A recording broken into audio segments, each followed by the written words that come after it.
ओम शांति। अगर आप में ये लक्षण दिखें तो समझें कि भगवान के साक्षात्कार दर्शन मिलने वाले हैं। आज दुनिया में देखते हैं कि बहुत लोग प्रयास करते हैं कि भगवान का साक्षात्कार हो जाए, भगवान के दर्शन हो जाएं, भगवान के दर्शन मिल जाएं।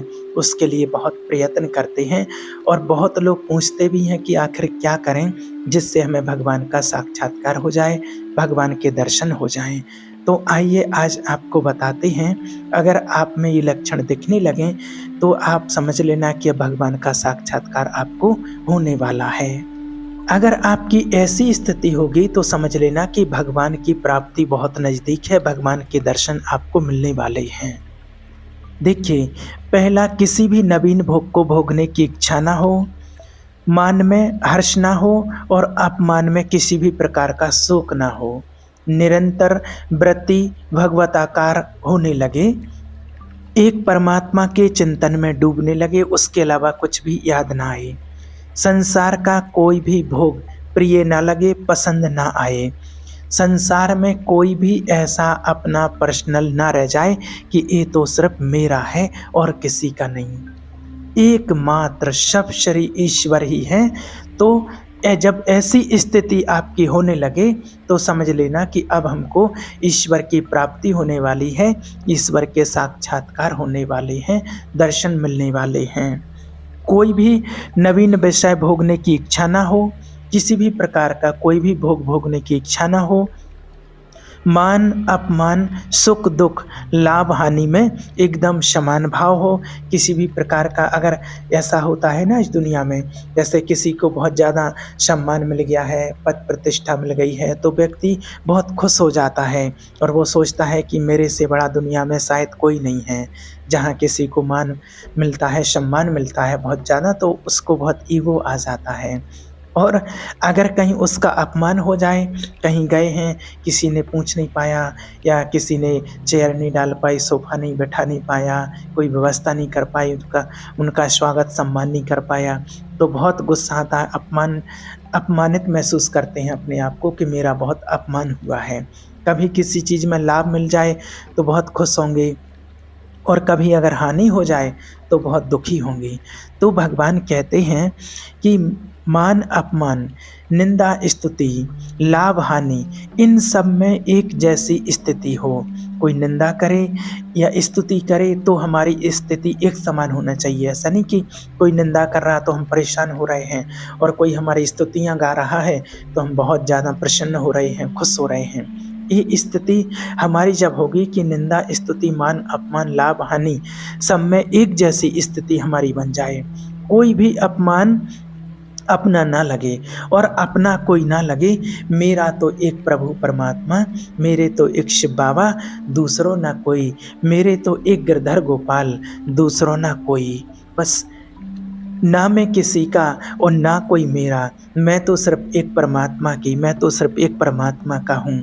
और निरंतर उन्हीं परमात्मा का चिंतन चलते रहे, तब हमें ईश्वर की प्राप्ति होती है। और फिर जब हृदय हमारा निष्पाप होता है, क्योंकि निष्पाप कब होगा, जब अंदर में किसी भी प्रकार का कोई अपनापन नहीं रहेगा कि ये मेरा है वो तेरा है। जब किसी चीज़ में अपनापन नहीं रहेगा तो चाहे लाभ हो या हानि हो, पर उसमें कोई अपनापन थोड़ी लगता है, कोई हमारी स्थिति ऊपर नीचे थोड़ी होता है। जब हम अपना मानते हैं कि ये हमारा है और हमारा नुकसान हो रहा है, तब हमें दुख होता है।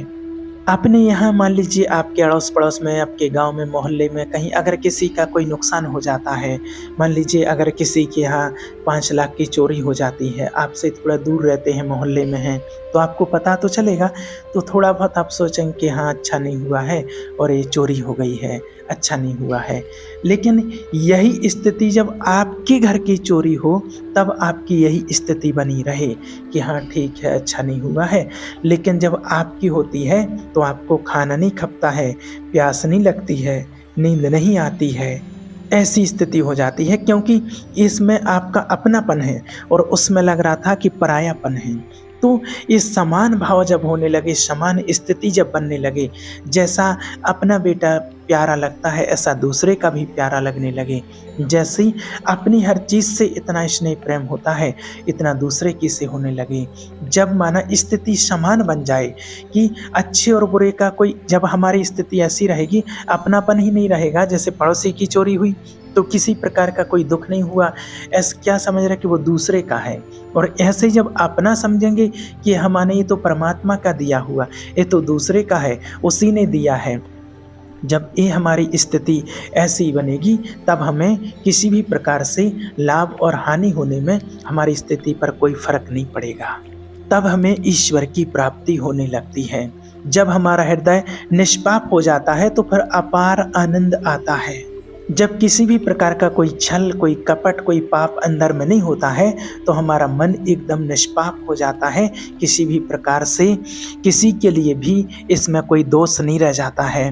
हृदय में बार बार बस एक ही चिंतन चलता रहे कि बस मेरे बाबा भगवान, उनका साक्षात्कार हो जाए, वो दिख जाएं, उनके दर्शन हो जाएं।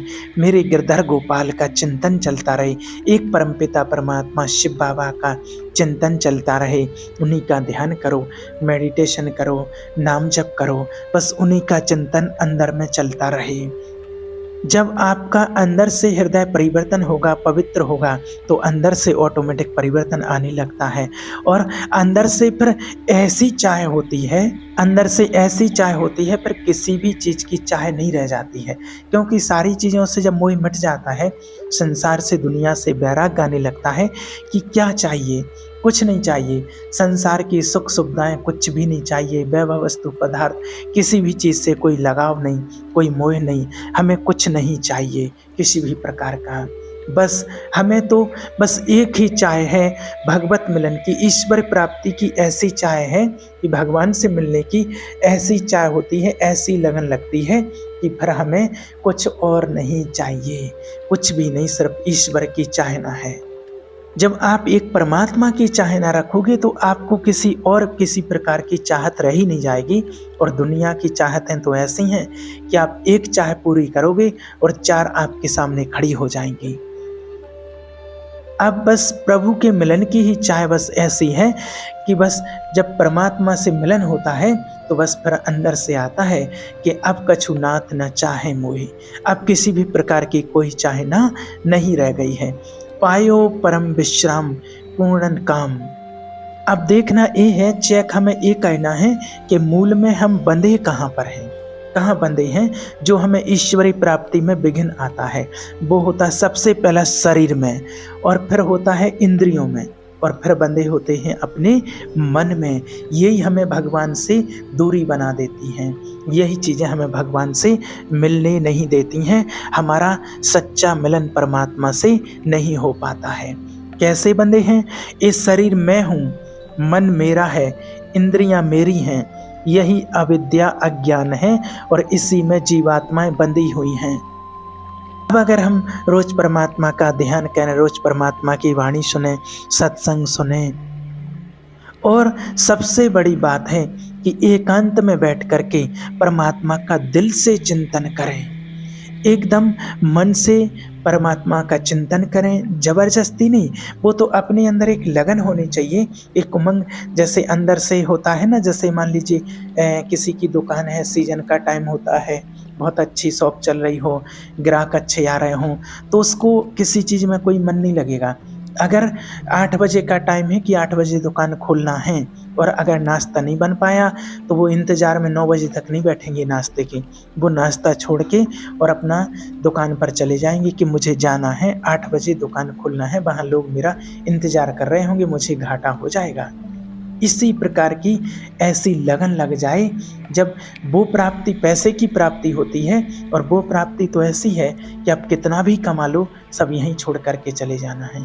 और ये प्राप्ति ऐसी है, ऐसी इस प्राप्ति के लिए लगन लग जाना चाहिए कि जैसे ही समय हो परमात्मा की सेंटर में जाने का, बाबा के सेंटर में मुरली सुनने का, अमृत वेला करने का, ध्यान करने का, मेडिटेशन करने का एक समय हमारा निश्चित होना चाहिए सुबह शाम का।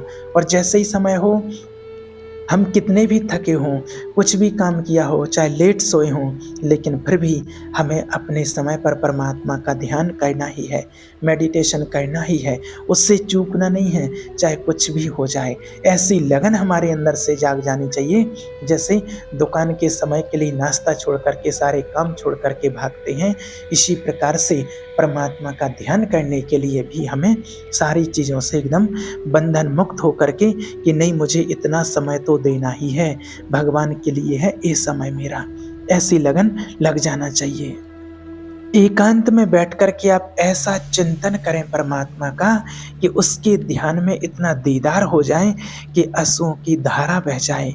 हे परमात्मा, दुनिया वालों के लिए तो देखिए आप बहुत रोते हैं, बहुत आंसू बहाए हैं, और आज ऐसा प्रैक्टिकल में देखा है हमने, कितनी कॉल आते हैं, कितनी बहनों के, कितने लोगों के कॉल आते हैं। आजकल दुनिया में जो चल रहा है ना, गर्लफ्रेंड बॉयफ्रेंड का सिस्टम, तो उनके बहुत फ़ोन आते रहते हैं, लड़कियों के, लड़कों के। लड़कियां कहती हैं रात रात भर नींद नहीं आ रही है, तकिया गीले हो गए हैं, आंसुओं से रोते रहते हैं, क्या करें, उनके बिना मन नहीं लग रहा, बेचैनी हो रही है, बहुत कुछ बताते रहते हैं। तो उनको बताया कि अगर आप इतने आंसू एक भगवान के लिए बहाते, परमात्मा के लिए बहाते, तो आपके जीवन का उद्धार हो जाता, आपका कल्याण हो जाता। इतनी प्रीत अगर आप एक ईश्वर से जोड़ते तो आप जो चाहते आपको वो मिल जाता। तो कहने का भाव कि दुनिया में लोग दुनिया वालों के लिए आंसू बहाते हैं तो उनसे दुख ही मिलता है, उससे सुख नहीं मिलता है। लेकिन अगर आप दिल से और आपके प्रेम के आंसू परमात्मा की याद में बहते हैं तो आपके वो आंसू नहीं, मोती बन जाते हैं। और आपको परमात्मा इतना दिल से चाहते हैं, इतना दिल से प्रेम करेंगे कि आप जो चाहेंगे आपका समझो कि उद्धार हो ही गया। एकांत में बैठ कर के ऐसा चिंतन चलता रहे कि परमात्मा, हे शिव बाबा, प्रभु, आपके बिना ना तो कुछ अच्छा लगता है, ना खाना पीना, ना कुछ भी अच्छा नहीं लगता है। इस संसार की सारी चीज़ें, वैभव वस्तु पदार्थ, किसी भी चीज़ में कोई आसक्ति नहीं रह गई है। इस संसार के जो सुख हैं, जो भी भोग हैं, वो तो विष के समान मुझे अब लगने लगे हैं। और जब आप ऐसा चिंतन करते रहेंगे एकांत में बैठ करके, तो आपको देखना कि आपको साक्षात्कार परमात्मा का होगा, आपको परमात्मा की अनुभूति होगी, और आपको लगेगा कि भगवान तो मेरे नैनों के सामने उनका रूप चल रहा है। जिनको ऐसी लगन लग जाती है, देखिए एक श्री कृष्ण जी के भक्त थे, एक ललित किशोरी जी हुए हैं, बहुत बड़े महापुरुष थे। वो कहते थे, देखो रे ये नंद का छोरा, बरछी मारे जाता है, बरछी सी तिरछी चितवन की, ये पैनी छुरी चलाता है। हमको घायल देख बेदर्दी, ये मंद मंद मुस्काता है। ललित मोहिनी जखम नौनपुरी बुरखाता है। कहते थे कि ये देखो सखी, ये यशोदा का छोरा, देखो ये नंद का छोरा, ये जब तिरछी नज़र करके जब ऐसे देखता है तो लगता है कि हृदय में कोई बर्छी चला रहा है, चाकू चला रहा है। प्रेमी जनों का जो हृदय होता है, और बोलते थे कि हंस हंस करके ऐसे घायल करता है कि जैसे मानो कि कोई घाव पर नमक डाल रहा है। बोले इनकी नज़र में मत आना, अगर इनकी नज़र में आ गए तो फिर किसी से नज़र मिलाने के लायक नहीं रहोगे। ये ऐसे हैं, जिनको इनकी नज़र मिली वो फिर किसी से नज़र मिलाने के लायक नहीं रहे। तो कहने का भाव कि अगर प्रभु से नज़र मिल गई, परमात्मा से नज़र मिल गई, तो फिर माया से नज़र कभी नहीं मिलेगी, माया ऑटोमेटिक भाग जाएगी। बस थोड़ी सी कठिनाई इस बात की कि परमात्मा से नज़र मिलना, क्योंकि आज दुनिया में लोगों की मायावी, संसार में मायावी चीज़ों में नजरें हैं, और जब उससे नजरें हटें तब परमात्मा से नज़र मिल सके। जो देखिए भगवान के प्रेमी रहते हैं, ईश्वर को पाने की इच्छा जिनके मन में रहती है, उनके अंदर एक तरह की छोटी सी पीड़ा सी रहती है, अंदर ही अंदर चलता रहता है, कब हमें भगवान का दर्शन हो। अपने प्यारे परमात्मा की याद में हृदय में एक पीड़ा है, एक अजीब तरह की, वो कह नहीं सकते हैं, उसको बखान नहीं कर सकते हैं, ऐसी पीड़ा होती। जैसे मीरा जी कहती हैं कि मैं जो ऐसा जानती कि प्रीत करे दुख होए, तो नंगर ढिंडोरा पीटती, प्रीत न करियो कोई। एक अजीब तरह की प्रीति, और उस पीड़ा में जो सुख है, जो वो पीड़ा है और उसी पीड़ा में जो सुख है, वो ब्रह्मा के पद में भी वो सुख नहीं है। अब उस मिलन में जो सुख होगा उसका वर्णन कैसे किया जा सकता है। जो सोचिए, बात को समझना कि जो मिलन की चाह में जो सुख है, वो सुख ब्रह्मा को भी नहीं है, ऐसा गायन है शास्त्रों में। अब जो मिलन में सुख है प्रभु के, परमात्मा के, और तो उस सुख का वर्णन कैसे किया जा सकता है, आप खुद विचार कीजिए। इतना आनंद कहा जाता है कि जितना आनंद यहाँ इस मृत्यु लोक में है, इससे कई गुना, हजारों गुना ज़्यादा आनंद स्वर्ग में है। और ये सारे सुख फीके पड़ जाते हैं जब परमात्मा से मिलन का सुख की अनुभूति होती है। जब आत्मा और परमात्मा का मिलन होता है तो वो सारे सुख फीके पड़ जाते हैं। और यही कहते हैं कि कहाँ मिलेगा बाबा तेरा वो प्यार सतयुग में, स्वर्ग में वो कहाँ मिलेगा। जो अभी आपका प्यार मिलता है तो उसके आगे सतयुग का प्यार भी, सतयुग के सुख भी फीके पड़ जाते हैं। ऐसा अनुभव होता है प्रीतमाओं को, उन आत्माओं को जो परमात्मा से मिलन की लगन की इच्छा में हमेशा रहती हैं और हमेशा परमात्मा से मिलन की अनुभूति उनको होती है। अभी देखिए, किसी ने सतयुग के सुख तो देखे नहीं है कि कैसे सुख होते हैं, बस अनुभव किया है। और मृत्यु लोक के यहाँ के ही ऐसे सुख हैं कि लोगों को पागल बना देते हैं, है ना। और जितने लोगों में सुख हैं, इस बात को ध्यान से समझना, वो हमारे भगवान के, परमात्मा के सुख सिंधु के एक बिंदु के एक सीकर से है, उसके समान है। जो आनंद सिंधु सुख राशि, सीकर किसे कहते हैं, एक बिंदु के समान होता है, इतना सा। सोचिए कि इतना बड़ा सुख मिलता है, और वो सुख परमात्मा का जिसके अंदर होगा, जिसके हृदय में होगा, जिसके नैनों में होगा, उसकी स्थिति क्या होगी। दुख का तो लेस नहीं होगा, एकदम परमानंद की प्राप्ति होगी। ना तो मृत्यु का दुख होगा और ना जन्म की फिक्र, ना स्वर्ग की चाह और ना नरक का भय। एक अद्भुत आनंद। इसलिए कहते हैं कि एक परमात्मा से जुड़ो। यही आपसे कहना चाहते हैं कि हमारे अंदर एक अलौकिक मांग है, एक सुख की, क्योंकि हम सुख सिंधु के बच्चे हैं ना, तो हम सुख सिंधु की ही मांग है हमें। यहाँ इस संसार के कोई सुख नहीं, यहाँ संसार के आप सारे सुख भोग लो, इसके बाद भी मन कहेगा कि वो नहीं मिला जो चाहिए है, वो नहीं मिला। पूरा जीवन हो जाता है भोगते भोगते, पर हमें कहीं विश्राम नहीं मिलता है। विश्राम हमें जब परमात्मा का मिलन हो जाता है तो परम विश्राम मिल जाता है। उसकी अनुभूति जब हो जाती है तो अंदर कोई चाह नहीं रह जाती है, मन में कोई इच्छा नहीं रह जाती है। ये स्थिति प्राप्त नहीं होगी ना तो पैसे से, और ये स्थिति आपको प्राप्त नहीं होगी ना किसी पदाधिकारी बनने से, चाहे आपको कितना भी बड़ा पद मिल जाए। ये स्थिति प्राप्त होती है परमात्मा के प्रेम में, भगवान के प्रेम की चाहना से।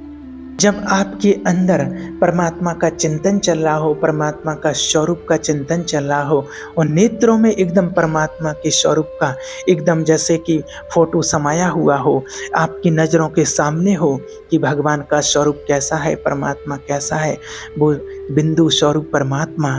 एक बार आप जीवन का ये दाव लगा करके देख लो। बहुत समय निकल गया है विषयों में, भोगों में, संसार में, हमने अपने जीवन को नष्ट किया।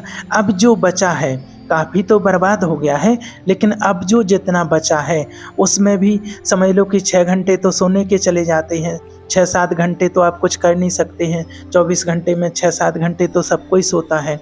उसके बाद जो बचता है वो कभी प्रपंच में, कभी मनोरंजन में, खेलने कूदने में, कभी अपनी नौकरी धंधे में, कुछ खान पान में चला गया है। लेकिन जिस लिए इस सृष्टि पर आए वो काम तो किया ही नहीं। ईश्वर की प्राप्ति का हमारा मुख्य काम था। एक बात मान लो, आप अगर जो समय बचा हुआ है आपके जीवन का, उसमें से थोड़ा सा समय आप भगवान के लिए दे दो तो आप निहाल हो जाओगे। आपसे कई बार कहते हैं कि अगर आपके पास समय नहीं है तो 24 घंटे में से कम आप 1 घंटा, और 1 घंटा नहीं तो आधे घंटे तो कम से कम भगवान का ध्यान और चिंतन करो। फिर आप देखना, आप आधा घंटे ये धंधा करके तो देखो, ये अविनाशी धंधा है जो हमेशा आपके साथ में जाएगा। एक बार भी आपने अगर परमात्मा का चिंतन किया है, तो ये आपका व्यर्थ नहीं जाएगा और आपको भारी से भारी संकट से बचाएगा। इस बात को आप निश्चित समझ लीजिए। ना आपके साथ रुपया जाएगा, ना परिवार जाएगा, ना पद जाएगा, ना प्रतिष्ठा जाएगी, सब यहीं रह जाएगा। बस एकमात्र जो परमात्मा का चिंतन किया है वो आपके साथ में जाएगा, जो आपका मंगल कर सकता है। जो आपने प्रभु का नाम जप करके, भगवान का ध्यान करके जो प्राप्ति की है, बस वो ही आपके साथ में जाएगा, बाकी सब कुछ यहीं छूट जाएगा। इसलिए अपनी स्थिति को बहुत अच्छा बनाओ। कोई भी निंदा करे, स्तुति करे, मान दे, सम्मान दे, अपमान करे, लाभ हानि कुछ भी हो, लेकिन हमारी स्थिति एक समान होनी चाहिए। ऐसी अपनी स्थिति बना करके और परमात्मा का चिंतन करो, आपको जरूर प्रभु का अनुभव होगा, भगवान का साक्षात्कार होगा। ओम शांति।